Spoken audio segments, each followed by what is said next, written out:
নিজের সন্তানকে পরিশ্রমী করে তুলুন। অনেক মা বাবা আছে নিজের সন্তানকে অতিরিক্ত মহব্বত করুন। এটা অবশ্যই ভালো মহব্বত করতাম, কিন্তু অনেক সময় দেখা যায় যে মহব্বত করার কারণে নিজের সন্তানকে একটা হার্ড ওয়ার্ক শিখাই না বা পরিশ্রম খাম শিখাই না। কিছু কিছু মা বাবা আছেন যে পড়ালেখার প্রতি যে সন্তান একটু কষ্টবোধ করে, তখন সে পড়ালেখা বাদ দিয়ে দেয়। মা বাবা ওইখানে কিন্তু তখন না যেই বাদ দিলা সমস্যা নাই, আর আমার ছেলে পড়তে চায় না, ওকে সমস্যা নাই। মহব্বত ছেলে তার কষ্ট হয়ে পড়তে এনাফ, আর পড়ার দরকার নাই বাদ।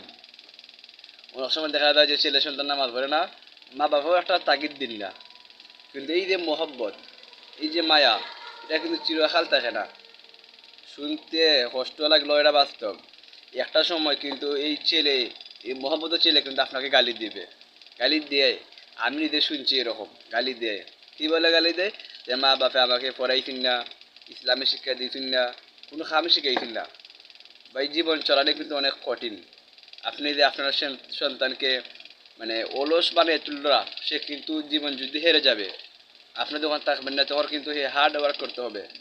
সে কিন্তু হার্ড ওয়ার্ক করে অভ্যস্ত না, কিন্তু আপনার কারণে সে কিন্তু জীবনযুদ্ধে চালিয়ে যেতে অনেক কষ্ট পাইব।